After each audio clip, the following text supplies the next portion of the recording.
Ya, kalau menurut kami memang kami sangat kecewa ya, sungguh kecewa dengan tuntutan JPU, terkhusus juga buat yang kami ajukan sebagai justice kolaborator, yaitu Bapak KBP dari Prawira Negara, Ibu Linda Pujastuti, dan Bapak Samsul Ma'arif, karena dalam tuntutannya kami lihat tidak ada kejujuran ataupun bagaimana konsistensi Bapak Dodi, Ibu Linda, dan Bapak Samsul Ma'arif dalam mengungkap peristiwa ini tidak dibunyikan.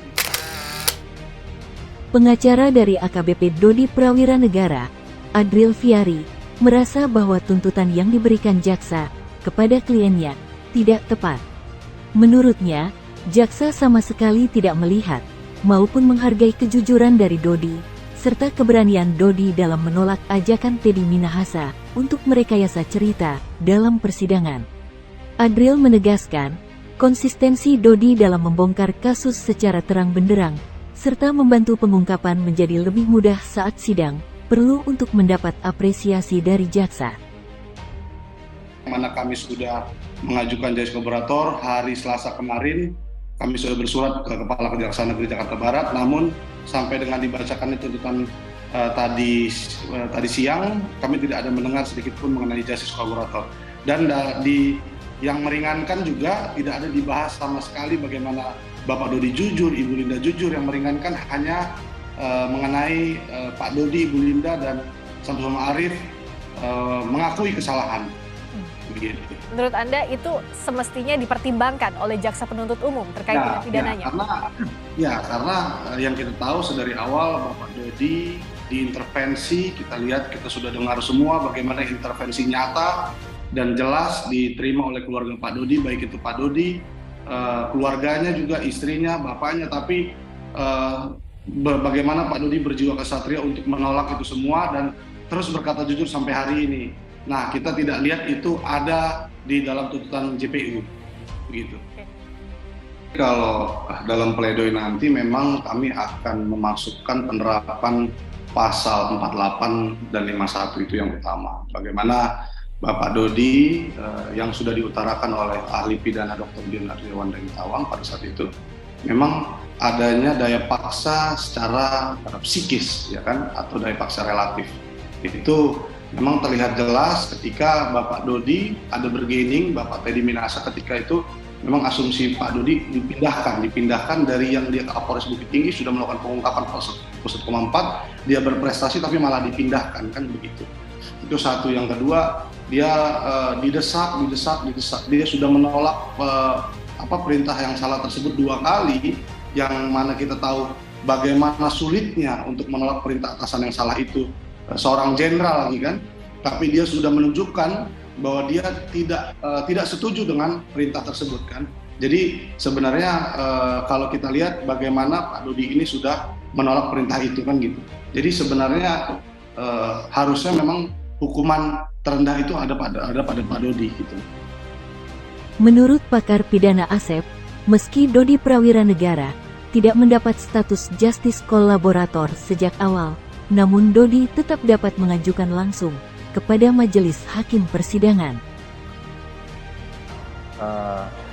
Sebelum kami mengajukan permohonan waktu mengajukan nota pembelaan pledoi dari kami ingin mengajukan permohonan status justice kolaborator terhadap terdakwa Dodi Prawira Negara, di mana mulai dari awal proses penyidikan, penuntutan sampai persidangan sudah mengungkap seluruh fakta-fakta, membongkar semuanya sampai Jenderal Bintang 2 yang mulia. Kami mohon sesuai dengan prinsip keadilan dan mekanisme beracara, kami mohon kiranya permohonan ini dapat diterima di dalam persidangan ini sehingga masyarakat bisa melihat, mendengar bahwa kejujuran masih bisa dipertimbangkan dalam persidangan ini. Kami mohon, kami serahkan ke hadapan yang mulia. Terima kasih. Baik. Apakah diserahkan tersendiri atau bersama-sama dengan nota pembelaannya? Izin tersendiri yang ini yang mulia. Baik. Ya. Ya, yang pertama sekali lagi pengajuan JC dan boleh penyidikan, penuntutan sampai di majelis boleh. Artinya tak ada kewenangan LPSK. Karena dia berhak untuk mengadakan perlindungan dan perlakuan hukum terhadap tersangka sampai terdakwa. Jadi apakah boleh justru itu nanti di penetapan hakim ketika dimintakan kalau hakim misalkan beralasan walau tidak terus sema Mahkamah Agung, tapi sekarang adanya di dalam undang-undang LPSK. Jadi ketika sekarang yang bersangkutan mengajukan JC, ya terserah apakah hakim akan mempertimbangkan bahwa yang bersangkutan membuka aib yang lebih besar, bekerja sama sebagai saksi pelaku ya, asal bukan pelaku utama. Dan persidangan terungkap kan ada fakta-fakta yang semuanya tidak diakui oleh jaksa. Artinya tidak hanya 5 kilo yang dijual belikan, ternyata ada kegiatan-kegiatan lain, misalkan adanya di Cina Selatan, kemudian ke Taiwan 3 kali bolak-balik. Saya pikir kalau itu memang dibuka, ya kenapa tidak majelis untuk membuka? Menurut saya kalau memang itu dalam pembelaannya dia katakan semua itu, sekira itu juga harus diapresiasi lah, terlepas ini jaringan narkotika besar kan dan sudah berlangsung lama dan berulang-ulang. Kuasa hukum dari AKBP Dodi Prawira Negara menilai, jaksa juga harus memperhatikan usaha Dodi yang sejak awal sudah berusaha menolak perintah Teddy Minahasa saat pertama kali diminta untuk mengganti barang bukti sabu dengan tawas, sesuai yang tertera di bukti percakapan WhatsApp.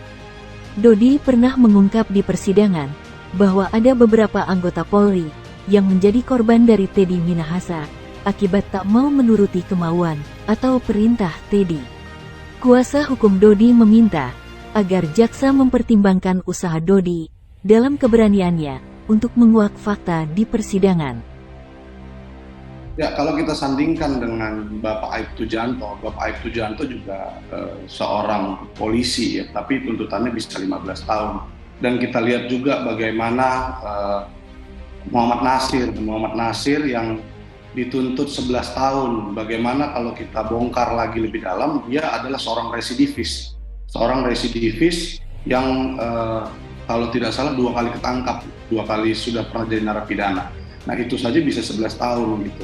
Jadi sebenarnya kami tidak tahu bagaimana pertimbangan jaksa, karena dan kita lihat juga bahwa tadi ada di dalam pertimbangan JPU bahwa Pak Dodi itu juga ikut memerintah Arif, yang kita tahu sama-sama Arif itu dan Pak Dodi tidak bisa dipisah-pisah, ya kan? Ini adalah rangkaian peristiwa yang menurut kami serangkaian full gitu. Jadi Pak Dodi dan Arif itu sebenarnya menjadi satu kesatuan yang menerima perintah dari Teddy Minahasa, dan aktor intelektualnya itu adalah Pak Teddy Minahasa. Jadi menurut kami kalau dibilang Pak Dodi tinggi karena hanya karena dia polisi yang harusnya mengamankan narkoba, tapi kita lihat juga disandingkan dengan Aibtu Janto bisa 15 tahun. Nah, menurut kami ini ada tanda tanya. Kenapa bisa Aibtu Janto bisa 15 tahun sedangkan Bapak Dodi di situ bisa pertimbangannya lebih berat 20 tahun gitu. Padahal yang jelas-jelas Pak Aibtu Janto dia adalah selaku penjualnya langsung ke Alec Bonfils kan gitu. Kalau Bapak Dodi ini kan sangat berperan pasif untuk menjual kan gitu.